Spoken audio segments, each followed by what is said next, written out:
Bismillahirrahmanirrahim. Alhamdulillahirabbil alamin arrahmanirrahim maliki yaumiddin. Iyyaka na'budu wa iyyaka nasta'in ihdinas siratal mustaqim siratal ladzina an'amta 'alaihim ghairil maghdubi alaihim waladdallin. Shalawat salam tercurahkan kepada junjungan Nabi besar Muhammad sallallahu alaihi wasallam. Tapi tidak jadi melaksanakan maka tidaklah dicatat sebagai satu maksiat. Dan jika maksiatnya itu tetap dilakukan ia akan dicatat sebagai satu maksiat belaka. Dengan titah Tuhanku terakhir itu dan firman-firman-Nya kembali aku turun memberitahukan kepada Nabi Musa apa yang telah kuperoleh. Musa belum puas dan masih menganggap bahwa 5 kali salat itu pun masih berat bagimu, umatmu. Dia menyerahkan kepadaku kembali lagi memohon keringanan. Aku berkata kepadanya, telah cukup keringanan yang kuperoleh dari Tuhanku sehingga aku merasa malu untuk kembali lagi kepadanya. Diriwayatkan Imam Ahmad dari Anas bin Malik bahwa Rasulullah bersabda yang artinya, tatkala aku di-mi'rajkan kepada Tuhanku dan dalam perjalanan aku melihat segolongan orang yang berkuku tembaga sedang menangis wajah dan dada mereka dengan kuku itu. Aku bertanya kepada Jibril, siapakah orang-orang itu wahai Jibril? Jibril menjawab, mereka itu adalah orang-orang yang memakan daging manusia dan mengunjing sesama kawannya serta menjelek-jelekan nama baik mereka. Diriwayatkan An-Nasa'i dari Anas bin Malik bahwa Rasulullah bersabda, datangkan untukku seekor binatang yang berbentuk lebih besar daripada keledai dan lebih kecil daripada bighlal. Langkahnya sejauh pandangan matanya. Aku menungganginya dengan disertai Jibril alaihissalam. Setelah kami dibawa terbang oleh buraq, aku disuruh oleh Jibril untuk turun dari punggung buraq untuk melakukan sholat. Kemudian, lalu berkatalah beliau kepadaku, tahukah engkau bahwa engkau sholat di Taibah, Madinah, dan kesitulah kelak engkau akan berhijrah. Kemudian perjalananku diteruskan di suatu tempat. Jibril menyuruhku untuk turun bersembayang. Inilah Tur Sina, tempat Musa bercakap-cakap langsung kepada Tuhannya, kata Jibril kepadaku. Dan untuk ketiga kalinya sebelum kami sampai ke tempat tujuan, Jibril menyuruhku turun lagi dan melakukan sholat. Setelah usai sholat berkatalah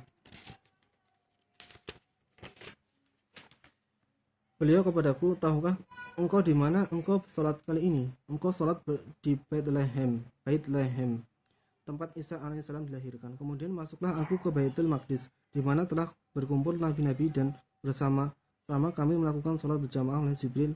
Aku diperkenankan untuk menjadi imam. Diriwayatkan Al-Baihaqi dari Aisyah radhiyallahu anha bahwa ada beberapa orang Islam tergoyah imannya ketika mendengar Rasulullah mengisahkan cerita Isra-Nya. Di pagi hari setelah pada malamnya ia diisrakan ke Baitul Maqdis, mereka datang kepada Sayyidina Abu Bakar mengadukan hal itu dan berkata kepadanya, kawanmu Muhammad mengaku telah mengadakan perjalanan semalam ke Baitul Maqdis. Abu Bakar berkata, benarkah ia bercerita demikian? Kalau benar ia bercerita demikian, maka aku mempercayainya. Percayakah engkau bahwa dia telah pergi ke Baitul Maqdis tadi malam dan pagi hari ini ia sudah berada di tengah-tengah kita? Abu Bakar menjawab, aku mempercayainya tentang hal-hal yang lebih aneh dari itu. Aku mempercayainya tentang kabar-kabar langit yang dibawanya di waktu pagi maupun waktu senja. Sikap tegas dan iman yang mantap demikianlah itulah yang menjadikan orang-orang memberinya gelar Asy-Syidiq, yang sangat percaya kepadanya. Syahdah mengenai Isra Rasulullah SAW, terjadi perbedaan pendapat di antara beberapa ulama hadis dan tafsir apakah Rasulullah SAW diisrakan utuh dengan jasad dan rohnya dalam keadaan jaga atau hanya dengan rohnya dalam keadaan tidur. Golongan terbesar dari para ulama itu berpendapat bahwa beliau diisyaratkan di dalam keadaan jaga utuh dengan jasad dan rohnya. Sebagai dalil pendapat itulah ialah ayat Isra tersebut di atas ayat 16-17 surat An-Najm yang berbunyi, A'udzubillahi minasyaitonirrajim, bismillahirrahmanirrahim. Idza yaghsha sidrata ma yaghsha ma yazaghal basar wa ma tagha. Artinya, Muhammad melihat Jibril ketika Sidratul Muntaha diliputi oleh sesuatu yang meliputinya. Penglihatannya Muhammad tidak berpaling dari yang dilihatnya itu dan tidak pula melampauinya. Wa ataina Musal kitaba wa ja'alnahu hudan li bani Israila alla tattakhidhu min duni wakil. ذرية من حملنا مع نوح إنه كان عبدا شكور. Dan kami berikan kepada Musa kitab Taurat dan kami jadikan kitab Taurat itu petunjuk bagi Bani Israel dengan firman-Nya, janganlah kamu mengambil penolong selain aku, yaitu anak cucu dari orang-orang yang kami bawa bersama Nuh. Sesungguhnya dia adalah hamba Allah yang banyak bersyukur.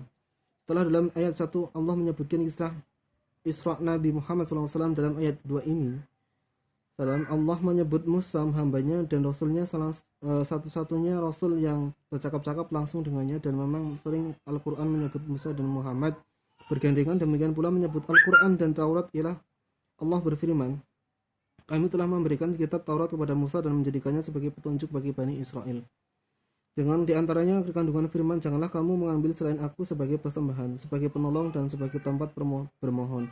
Karena Allah berpesan kepada tiap nabi yang diutusnya agar umatnya hanya menyembah kepadanya tanpa mempersekutukannya dengan sesuatu.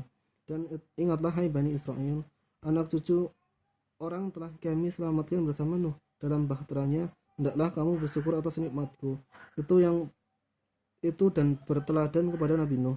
Sesungguhnya ia seorang hamba yang banyak bersyukur. Diriwayatkan oleh At-Tabrani dari Sa'ad bin Mas'ud bahwa Nuh disebut sebagai hamba yang banyak bersyukur karena ia selalu memuji kepada Allah dan mensyukurinya tiap kali ia makan, minum atau berpakaian. Dan diriwayatkan oleh Ibnu Ahmad dari Anas bin Malik, Rasulullah bersabda, innallaha la yarda 'anil 'abdi an yakula al-lata aw yashraba basharabata fa yahmadullahi alaihi. Sesungguhnya Allah meridai hambanya yang memuji kepada Allah dan